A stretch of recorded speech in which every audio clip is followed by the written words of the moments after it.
Someone is playing a new game. You ask him his impressions, he says it's very good, but is it really very good?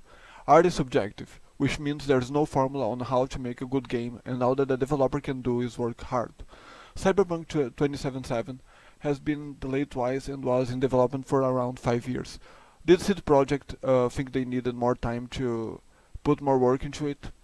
Lots of people believed CD Projekt was synonym of good games. Is that because it thought there actually is a good game formula and the developer figured it out? Cyberpunk 2077 is now critically acclaimed, though with technical problems. Games like God of War and Zelda Breath of the Wild received less criticism and would probably beat it in award events. According to critics, its problem is its so big ambition. A so gigantic game would be too much to polish, and that's not only about bug fixing, design concepts as well. All that could also mean one thing. Did CD Projekt make the mistake of thinking an ambitious game is a synonym of good game?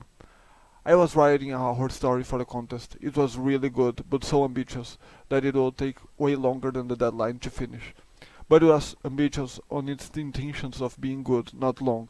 Would that even mean that if CD Projekt aimed for a super polished 20 hours game, they'd have in their hands a product that would perhaps revolutionize the game industry? Zelda Ocarina of Time, maybe the most acclaimed game of all time, follows that exact recipe, a 20 hours long game that was in development for around 5 years. The Last of Us Part 2 is also a not very long game, like a 20 hours game that had a very dedicated development. It even received crunch. That isn't a final word though. Final Fantasy VII, also a very praised game from the same era, is around 70 hours long and was in development for 3 years, not proportional if you compare to Zelda Ocarina of Time. Final Fantasy 8 and 9, also very beloved games, had shorter development periods. They are both 45-hour long games, but still very big games.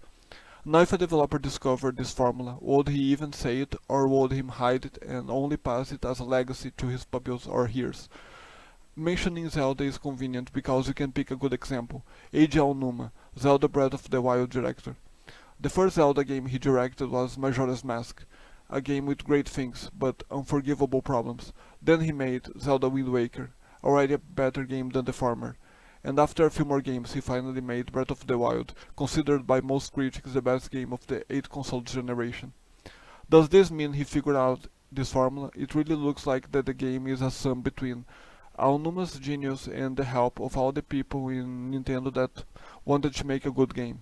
Does that mean the already announced sequel will also be as acclaimed? Its development started only 1 month after Zelda Breath of the Wild was released. Already 3 years, which means they are taking all the time they need. According to an article I won't search, you viewers can very well do it, Nintendo allows its workers to take the time they need to make the games as great as they can be.